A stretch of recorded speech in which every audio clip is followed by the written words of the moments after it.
مساء الخير. النهارده هجاوب لكم على اهم سؤال في العالم والوطن العربي بيسأله المريض لدكتور التجميل او للسوشيال ميديا عن دكتور التجميل. بكام؟ يا دكتور انا عندي انف، بكام؟ عندي بطن، بكام؟ عندي تسدي، بكام؟ الاجابه باختصار انا هجاوب لكم النهارده بكام، بس خدوا بالكم من الاجابه كويس قوي.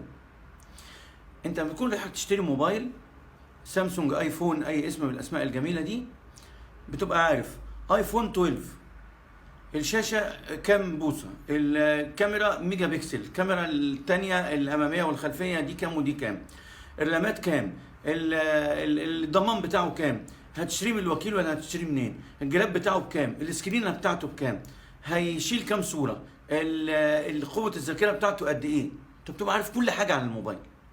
فبتعمل ايه؟ تخش على الفيسبوك او على الانستجرام او على اي نوع من انواع وسيله الاسئله، جوجل، اي حاجه، وتقول ايه بكام ارخص سعر. بيجيب لك بقى في هايبر وان وفي مول مصر، وبيجيب لك في كومبيومي، وبيجيب لك في اي اسماء من الاسماء اللي احنا عارفينها بنشتري بيها او نشتري منها الاجهزه الالكترونيه. ده بكذا وده بكذا، وده عامل عرض 5% وده عامل عرض 15%، وده بالنسبه للعيد السنوي وعيد الام. تلاقي كل ده من حقك، لان انت رايح عارف هتشتري ايه، مواصفاته ايه، مين اللي ضمنهولك.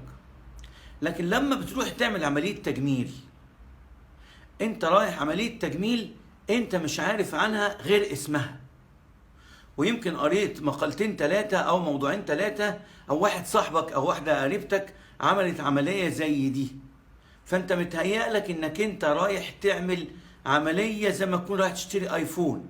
لا، اصل الاختلاف هنا ان العمليه تفصيل. العمليه مش ايفون جاهز انت رايح تاخده بعلبته ولو حصل فيه حاجه هترجعه للضمان. لكن العمليه تفصيل، وفيها ميكانيزم، وفيها خبره جراح، وفيها جهاز، وفيها مستشفى، وفيها طريقه تقنيه معينه. في طريقه التيوميسن تكنيك، الطريقه المعتاده القديمه، وفي طريقه الفيزر، وفي طريقه الليزر، وفي طريقه البودي تايت، وفي بالالتراسونيك، وفي انفيزيف، وفي الكانيولا قطرها 2 مللي، وفي الكانيولا قطرها 6 مللي و5 مللي و4 مللي. انت كل التفاصيل دي مش مركز فيها، انت مركز هي بكام؟ ما زي الايفون. يا دكتور يا جماعه ادوني سعرها، انا عايز الم احسن سعر. انت بتقعد تكلم واحد واثنين وثلاثه واربعه وخمسه وسته دكاتره، انت اصلا مش عارف ولا اسم الدكتور ولا خبرته ولا عنده كام سنه ولا دكتور تجميل ولا لا، ولا المركز ده متعاقد مع الدكتور بشكل رسمي ولا بشكل ودي. تعمل عمليه وتروح المره اللي بعدها تلاقي الدكتور ده اتغير وواحد تاني بيكشف عليك. كل ده لازم تبقى عارفه قبل ما تقارن بكام. انت لما النهارده تكون بتعمل حاجه محدده وواضحه بكل بنودها بكام حقك. لكن لما تبقى حاجه مختلفه بين دكتور والتاني، في التكنيكس، في المهاره، في الطريقه اللي بيتكلم بيها الدكتور معاك في شرح العمليه. ما في واحد يقول لك لا لا لا، العمليه اعملها في العياده هنا وبتاع. لا طبعا ما تصدقوش، ما فيش عمليه شفط دهون بتتعمل في العياده وتجيب نتائج حلوه، لان العياده غير مؤهله. مش لان العمليه خطيره، العمليه بسيطه جدا، ممكن تتعمل في اي مكان مرخص ومجهز للعمليه. لان العمليه ما بتحتاجش تجهيزات كبيره وعاليه، لكن بتحتاج مكان معقم، بتحتاج مستشفى، بتحتاج دكتور تخدير محترم واقف جنبك اثناء العمليه، بتحتاج دكتور تخدير محترم يتابعك بعد العمليه عشان تفوق كويس. حتى لو 90% من عملياتنا ببنج موضعي صح، بس دكتور التخدير واقف هنا سبورت، يدعمك ويحافظ عليك ويحطك في امان، ويطمن دكتور الجراحه وهو شغال، ما يبقاش قلقان على نفسك كل شويه، اشقل على النبض كل شويه. دي شغلته، شغله حد تاني. انت بقى تقول لي ايه؟ لا يا دكتور، ما انت بتعمل العمليه مثلا ب 100 جنيه والدكتور التاني ده بيعملها ب 10 جنيه. انا مش هقول لك هو بيعملها ازاي، انا بقول لك انا بعملها ازاي. الاحتياطات الكامله للعمليه ان حضرتك تبقى مجهز للعمليه. خبره الدكتور بتخليه الشفط يقول لك عليه شفط، الشفط والشد يقول لك عليها شفط شد. لان في بعض العيانين كتير في خلال عمري المهني كتير عملوا العمليه بره ورجعوا، وانا لقيت ان قرار العمليه الاولاني كان مش مظبوط. هي كانت محتاجه من الاول شفط دهون وشد بطن، لكن للاسف لما راحت للدكتور اللي قبلي، اللي انا طبعا مش هقول اسماء، اللي هو يا اما خبرته قليله يا اما حاجه تانية ماديه انا مش هتكلم فيها، لما راحت له استسهل، خد الشغلانه الصغيره وخد ال الاتعاب، بس هي ما استفادتش. هي خسرت شكل بطنها قبل العمليه بشفط الدهون، بقت اقل جمالا من يا ريتها ما كانت شفطت. فتجيلي تقول لي يا دكتور انا رحت شفطت دهون وبعدين اعمل ايه؟ بطني بقت عامله زي موجه البحر، طالع نازل طالع نازل، وجوزي بيتريق عليا وقرايبي بيتريقوا عليا. هقول لها يا مدام من الاول احنا بنقيم الحاله طبقا ليه ولدت كم مره، وزنها قد ايه، عمرها كم سنه، شكل الدهون اللي في البطن، بنقيس مستوى الترهل، في حاجه اسمها سويمنج تيست. في حد هفكركم، في حد منكم راح لدكتور تجميل؟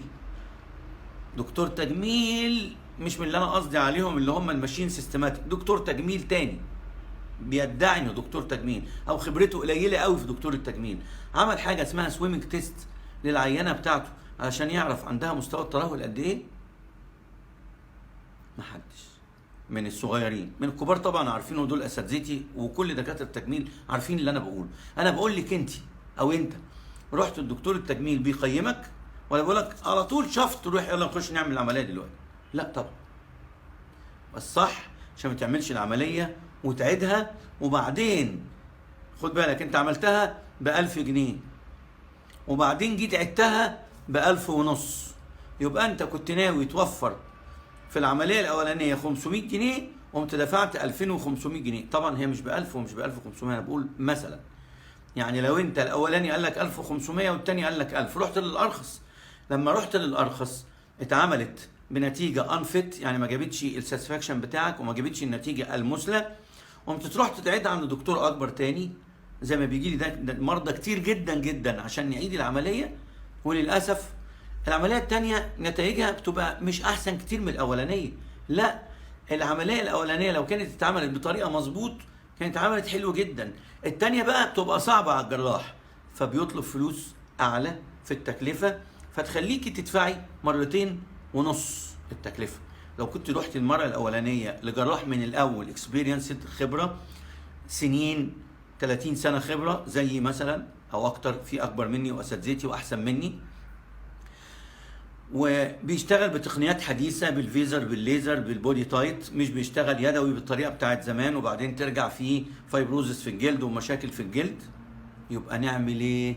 نركز في اختيارك من الاول. هقول كده زي ما تكوني بتختاري عريس لبنتك، مش اي عريس يخش تقولي له هتدفع المهر كام وهتجيب الشبكه ايه، لا، لازم تعرفي الاول ابن ناس، اخلاقه عاليه، مؤدب، متدين، هيصونها، يعرف ربنا، وبعد كده هتفهم بقى معاه على التكلفه. مش اول حاجه الو مساء الخير يا دكتور التكلفه بكام؟ التكلفه ب15. مساء الخير يا دكتور محمد، اي اسم طبعا بقول اي اسم.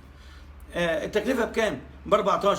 مساء الخير يا دكتور ايمن التكلفه بكام؟ ب13. هروح انا عند ارخص سعر.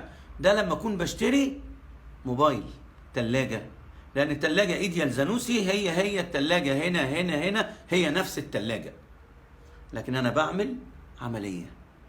امال ليه الناس بتسافر بره تعمل عمليات؟ عشان ياخد افضل كفاءه وافضل نتيجه. طب احنا عندنا هنا جراحين في مصر احسن من بره، وان ما كنتش